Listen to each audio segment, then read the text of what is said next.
L'Église catholique romaine a toujours eu tendance à occulter les phénomènes qui touchent à l'exorcisme. À plus forte raison, le clergé n'a jamais autorisé qu'un exorcisme fait par l'un de ses membres soit filmé. Pour la première fois, une séance d'un grand exorcisme, pratiquée par un exorciste officiel, le Père Mathieu, a fait l'objet d'un document filmé. Ce document exceptionnel illustre un cas de possession démoniaque. Témoignage du docteur Sanchez, 47 ans. A assisté à plusieurs grands exorcismes du Père Mathieu. Lui seul a été autorisé à réaliser ce document. J'ai tourné ce film pour témoigner de l'existence réelle de Satan. Pour témoigner d'une manière irréfutable. Au moment même où la plupart des gens, et malheureusement particulièrement le clergé, pensent que les exorcismes, que la possession démoniaque sont des choses d'un autre temps. Eh bien, ce n'est pas vrai. C'est d'actualité et au moment même où je vous parle, il y a un plus grand nombre de possédés qu'il n'y en a jamais eu.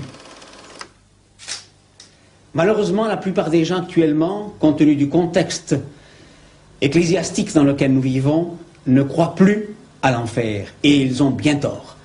Et leur montrer un document que j'ai vécu, auquel j'ai assisté, qui m'a douloureusement touché parce qu'il s'agit d'un ami, était une chose unique. Ce n'est pas un montage, ce n'est pas une invention, c'est un fait que j'ai vécu tous les jours pendant plusieurs années, et c'est la raison pour laquelle j'ai voulu le filmer, afin d'en donner témoignage à tous les gens qui auront la chance, et je dirais même mieux, la grâce de le voir.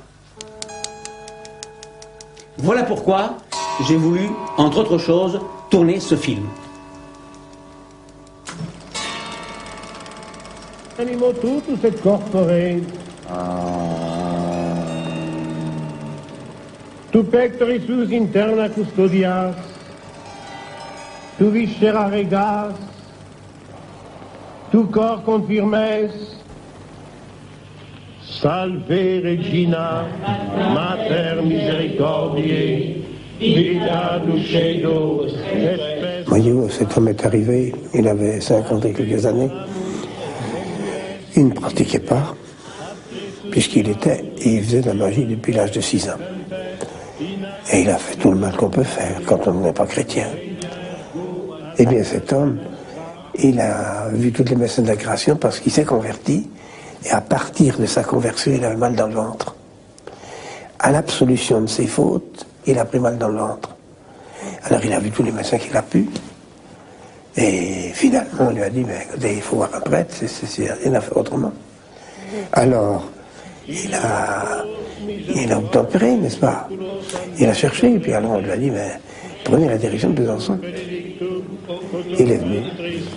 Voilà. Nobis post hoc exilium ostende, o clemens, o pia, o dulcis Virgo Maria. Quand il m'a eu raconté son histoire, je n'ai pas hésité pour penser qu'il était possédé. Ça ne pourrait pas.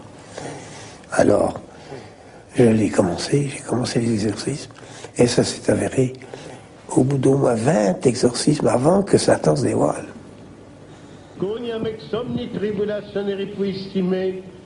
Et alors, quand il s'est dévoilé, ben, c'était la bagarre. Et la bagarre avec des témoins, avec tout ce qu'il fallait, quoi. Mais c'était épouvantable.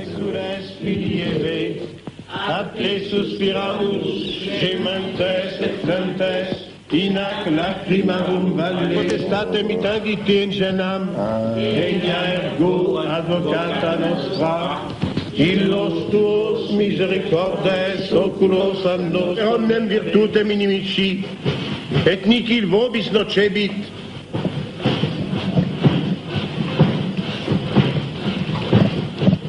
Verum tamen in hoc nolite gaudere, quia spiritus vobis subliciuntur, gaudete totem con nomina vestra scripta sunt in celis.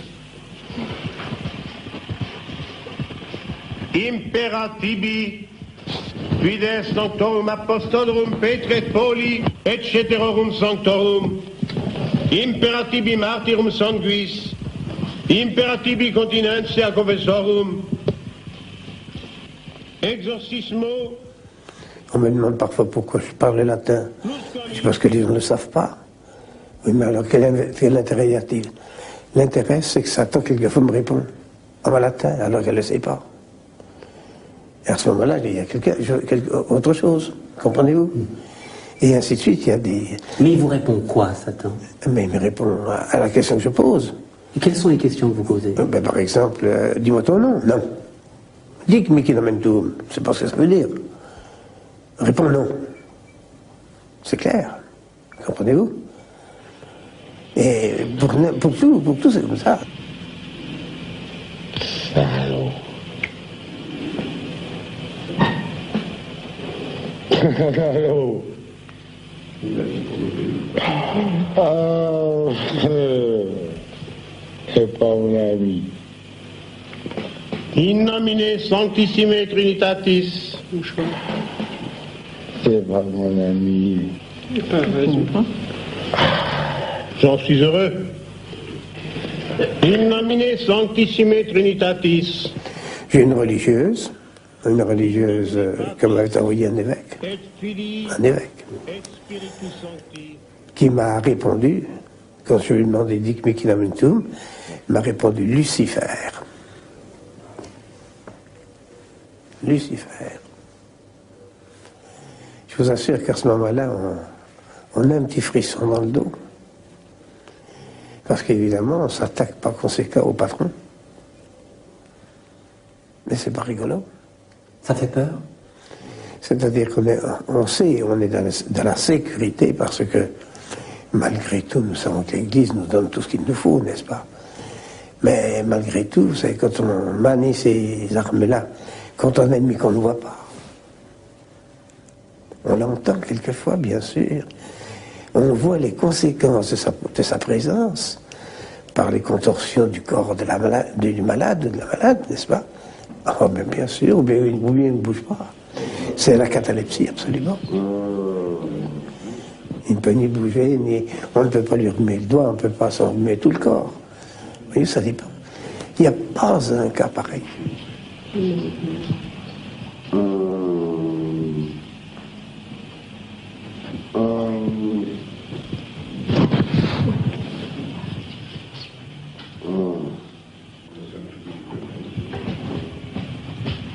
Venez maintenant sous les...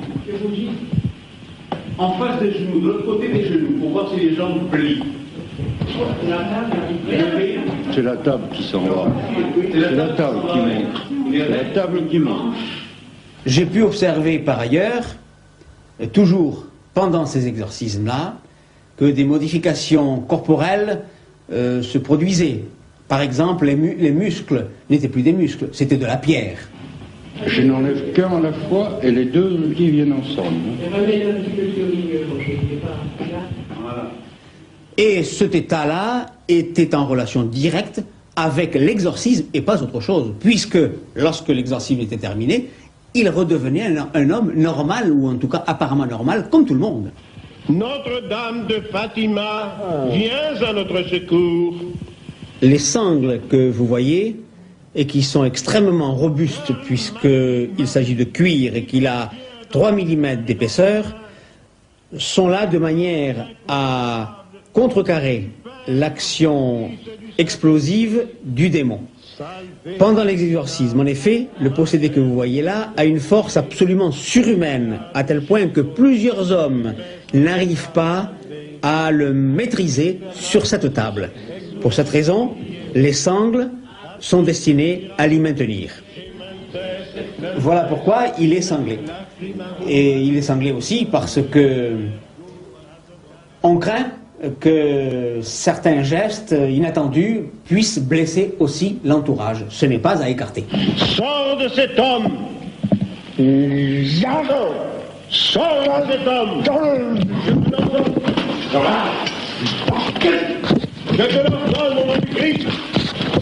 Sors de cet homme. In nomine Patris et Filii et Mon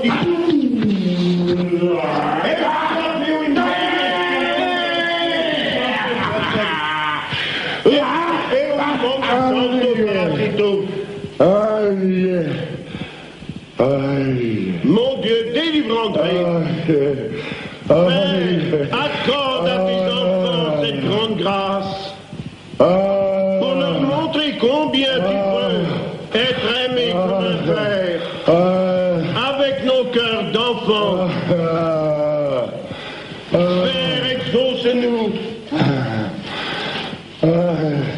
Je peux vous assurer que je ne me doutais pas un instant des ruses extraordinaires qu'utilisait le diable pour arriver à ses fins. Salve Regina. Et il ne faut pas croire, en voyant ces images, qu'il s'agit du possédé lui-même. Le possédé est absolument inconscient. Il ignore tout ce qui se passe, il est parfaitement inconscient.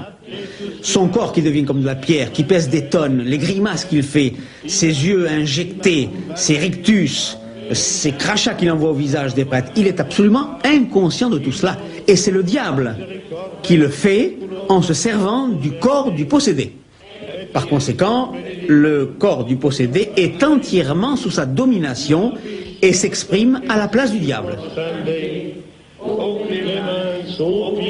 Et d'ailleurs, pendant les exorcismes, je peux vous assurer que les gens qui l'entourent ont peur. Le seul qui n'a pas peur, c'est le Père Mathieu. Alors pourtant qu'il voit à travers ses yeux, pendant l'exorcisme, les flammes de l'enfer. Ce n'est pas une image, il le voit vraiment comme s'il y était. Terreur des démons. Terreur des démons. Notre-Dame du Rosaire, délivrez votre enfant.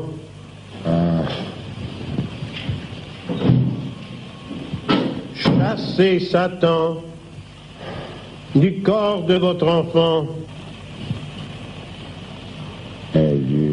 Par le sacerdoce du Christ, Satan sort de cet homme. Père, chassez le démon pour toujours.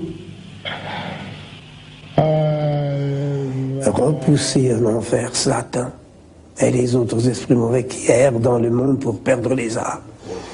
Pendant un siècle, on a récité cette prière de la part de l'Église. Et on l'a supprimée. Pourquoi? Parce que Satan en avait marre. Et c'est lui qui a obtenu ça. Satan s'est arrangé pour pouvoir faire disparaître toute lutte, toute résistance contre lui.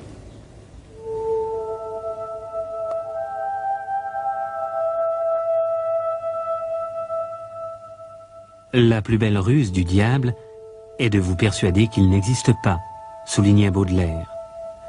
Mais à la fin du XXe siècle, peut-on encore croire au diable? Une question d'actualité, à un moment où l'on assiste à un regain d'intérêt pour les sciences occultes et la parapsychologie.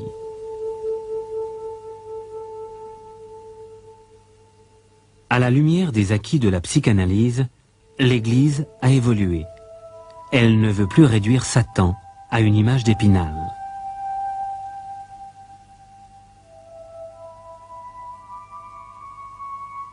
Pourtant, l'Église catholique continue à nommer secrètement des exorcistes officiels, même s'ils sont de moins en moins nombreux. Parce qu'on ne veut pas faire du mal à Satan. Ou plus exactement, on n'y croit plus. Alors on ne se bat pas contre celui qu'on ne connaît pas. C'est pas possible ça. C'est peut-être pour ça qu'il fait tant de mal. Oui. Mais vous, Père Mathieu, vous l'avez rencontré, Satan? Oui. Je peux le dire. Je peux le dire. Quelle impression ça fait? Ça ne fait pas rire. Mais d'un autre côté, il ne faut pas avoir peur. Car un enfant qui ne quitte pas sa mère peut être défendu par elle comme si c'était une lionne qui défend son petit. La Sainte Vierge défend son enfant. Dans l'exorcisme, si on est en règle, on ne doit pas avoir peur, on ne peut pas avoir peur, car tout de même, il y a l'amour divin entre Satan et l'enfant que nous sommes. Les anges.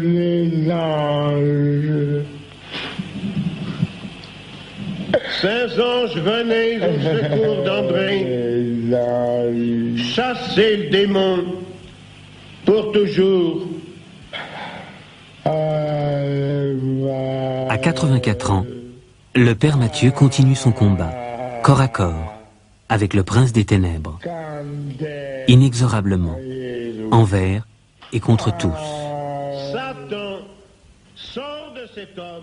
Je ne m'arrêterai qu'à l'heure de ma mort, quand le bon Dieu le voudra. C'est tout. Je ne veux pas, moi, me soustraire à mes obligations sacerdotales. Je suis prêtre pour ça.